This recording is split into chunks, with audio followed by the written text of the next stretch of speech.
दोस्तों, आज हम लोग भारतीय संविधान का अनुच्छेद 141 देखेंगे, जिसमें सुप्रीम कोर्ट के बाध्यकारी निर्णय के बारे में बताया गया है।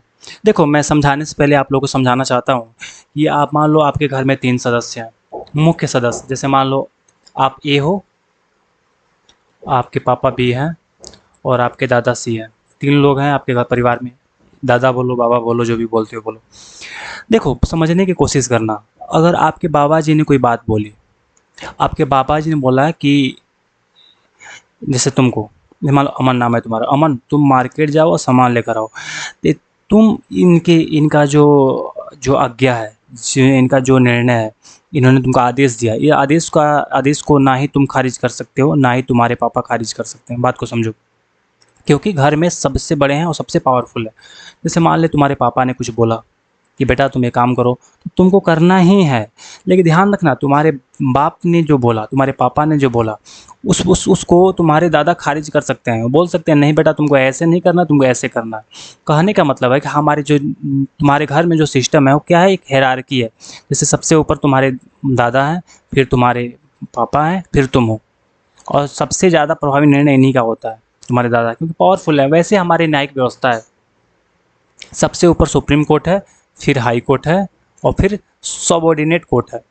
ध्यान रखना, सबऑर्डिनेट कोर्ट मतलब अगर हाई कोर्ट ने कुछ बोला, तो इससे ऊपर इस हाई कोर्ट ने कोई जजमेंट दिया, इसके जजमेंट को खारिज करके सुप्रीम कोर्ट कोई दूसरा जजमेंट दे सकता है। लेकिन सबऑर्डिनेट कोर्ट या लोअर कोर्ट के पास ये पावर नहीं होता है कि हाई कोर्ट के जजमेंट को खारिज कर दे। मतलब भारत में जो न्यायिक व्यवस्था है वो 3 चरण में है, सुप्रीम कोर्ट, हाई कोर्ट और लोअर कोर्ट।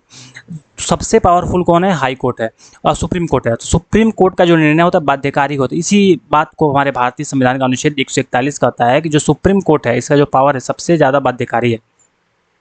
उच्चतम न्यायालय सुप्रीम कोर्ट द्वारा घोषित कानून भारत की सभी न्यायालयों में बाध्यकारी हुआ, क्योंकि सबसे बड़ा है न्यायालय। और सुप्रीम कोर्ट का जो निर्णय होता है सभी न्यायालयों में बाध्यकारी होता है। ये ध्यान रखना, यही मैं आपको समझाना चाहता था पूरे कहानी के माध्यम से। देखो, यह अनुच्छेद न्यायिक एकरूपता और न्यायिक कानून की निश्चितता सुनिश्चित करे। इसी को बोलते हैं कि मोनोपोली। न्यायिक जो एकरूपता है, न्यायालय की जो हमारा सिस्टम है, एकरूपता है न्यायालय में। ऐसा नहीं है कि सुप्रीम कोर्ट का अलग पावर है, हाई कोर्ट का अलग पावर है और लोअर कोर्ट का अलग पावर है। नहीं, तीनों का पावर एक दूसरे से लिंकअप है। अगर सुप्रीम कोर्ट कोई बोल दिया तो इसको हाई कोर्ट खारिज नहीं कर सकता। संघ की जो भाग 5 में संघ की न्यायपालिका में स्थित है, और ये सभी उच्च न्यायालयों और अधीनस्थ न्यायालयों में अधिकारी है जो पूर्ण निर्णय। देखो, बात वही है जो मैं उसी टाइम से मैं आपको समझा रहा हूँ, जो न्यायिक एकरूपता। पूरे भारत में समान कानून व्यवस्था सुनिश्चित होती है, भेदभाव समाप्त होता है। स्टेट जो होता है ना, पूर्व निर्णयों का पालन अनिवार्य है। निचले न्यायालय सुप्रीम कोर्ट के निर्णय को बदल नहीं सकते हैं। वही मैं बता रहा हूँ, सभी न्यायालय बाध्यकारी हैं। उच्चतम न्यायालय, जिला न्यायालय या सभी अधीनस्थ न्यायालय इसके अंतर्गत आते हैं।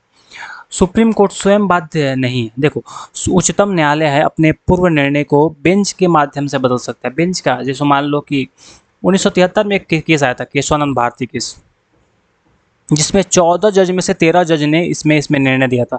मतलब 14 जज थे पूरा कोर्ट में, उसमें से 13 जज बैठे हुए थे और 13 जज के बेंच थी। इससे बड़ा बेंच अभी तक नहीं बना है, समझे? तो इसको कहते हैं बेंच, जिसमें देखो निर्णय होता है, किसी न्यायालय में कोई निर्णय होता है तो कोई एक जज निर्णय नहीं देते। इसमें 2 जज, 3 जज, 4 जज, देखो मुश्किल से 3, 5, 7, 9 ऐसे करके रखा जाता है, क्या कि बराबर की स्थिति ना बने, समझे? तो जो निर्णय आया था, जो सबसे बड़ा जज बेंच बैठा हुआ था, इसी को बेंच कहते हैं। तो हो सकता है कि अगर सुप्रीम कोर्ट का हो सकता है कि कोई निर्णय है, अगर जैसे मान लो केशवानंद भारती केस 1973 का है, इसमें 13 जज ने फैसला सुनाया था। तो हो सकता है कि केशवानंद भारती के जजमेंट को पलटने के लिए 13 तो मान लो 15 जजेस का कोई बेंच बैठे, इसके निर्णय को बदल दे।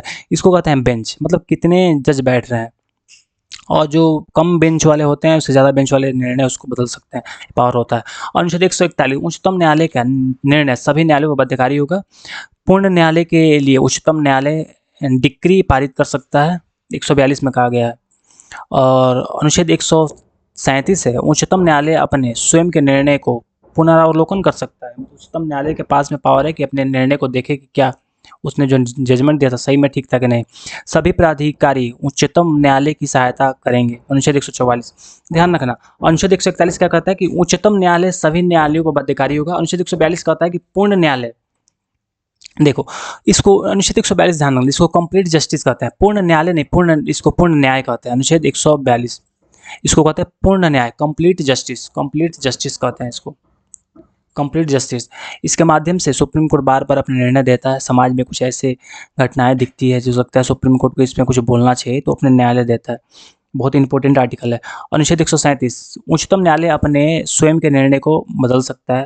अनुच्छेद 137 में। अनुच्छेद 144 सभी प्राधिकारी उच्चतम न्यायालय की सहायता करेंगे। ठीक है, ये सारे आर्टिकल यहाँ पे लिखा हुआ है, अब इसको ध्यान से देख लीजिएगा, समझ लीजिएगा। अनुच्छेद 141 142 में अंतर बीपीएससी में बार बार पूछता है, इसमें लिख दिया हूँ। देखो बीपीएससी ने 2019 में क्वेश्चन पूछता है, बीपीएससी ने पूछा है कि उच्चतम न्यायालय द्वारा घोषित कानून किन न्यायालयों पर बाध्यकारी होता है। भारत के सभी न्यायालयों पर। अनुच्छेद 141 किस भाग में स्थित है? भाग 5 में। भारतीय संविधान के भाग 5 में अनुच्छेद 141 स्थित है, ध्यान रखना। बीपीएससी टीआरई 3 में पूछा गया क्वेश्चन है, क्या सुप्रीम कोर्ट अपने पूर्व निर्णय से बाध्य है? नहीं। अनुच्छेद 137 के तहत सुप्रीम कोर्ट अपने निर्णय को बदल सकता है। समय के साथ साथ सुप्रीम कोर्ट अपने निर्णय में बदलाव कर सकता है। ये बीपीएससी टीआरई में क्वेश्चन पूछा हुआ है, समझे? तो आप ज़्यादा दिमाग मत लगाओ, मैं जितना पढ़ा रहा हूँ उतना ध्यान से पढ़ो। देखो क्वेश्चन, अनुच्छेद 141 के अनुसार सुप्रीम कोर्ट का निर्णय किस पर बाध्यकारी है? भारत के सभी न्यायालयों पर बाध्यकारी है। अनुच्छेद 141 भारतीय संविधान के किस भाग में? भाग 5 में है। सुप्रीम कोर्ट किस अनुच्छेद के तहत अपने निर्णय की समीक्षा करता है? अनुच्छेद 137। जितने भी मैं क्वेश्चन बता रहा हूँ सब इंपॉर्टेंट है। अनुच्छेद 142 और 141 में मुख्य अंतर क्या है?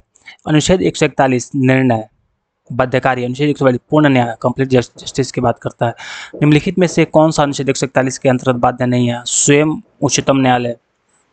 अनुच्छेद 144 का संबंध किससे है? तो सभी सुप्रीम कोर्ट की सहायता करेंगे, सभी अधिकारी सुप्रीम कोर्ट की सहायता करेंगे। देखो मतलब जो गलत धारणा क्या है भाई कि सुप्रीम कोर्ट अपने निर्णय से बाध्य है। बिल्कुल नहीं, सुप्रीम कोर्ट अपने निर्णय को बदल सकता है। ऐसा नहीं है सुप्रीम कोर्ट बोल दिया तो लक्ष्मण रेखा हो गया, बिल्कुल नहीं, सुप्रीम कोर्ट अपने निर्णय को बदल सकता है। अनुच्छेद 141 सुप्रीम कोर्ट का निर्णय बाध्यकारी होगा, 141 बोलता है। और 142 क्या बोलता है कि सुप्रीम कोर्ट का निर्णय, सुप्रीम कोर्ट बाध्य, सुप्रीम कोर्ट कंप्लीट जस्टिस, पूर्ण न्याय की बात दे सकता है। भाग कौन सा है? भाग 5 है, भाग 4 नहीं है, भाग 6 नहीं है, अंतर ध्यान रखना। भाग 5 में, भाग 5 आर्टिकल 124 से लेकर आगे तक भाग 5 में है। देखो जो मोस्ट इम्पोर्टेंट है मैं इसको बता दिया हूँ। मेहनत और सही दिशा में अध्ययन ही बीपीएससी में आपको सफलता दिला सकता है।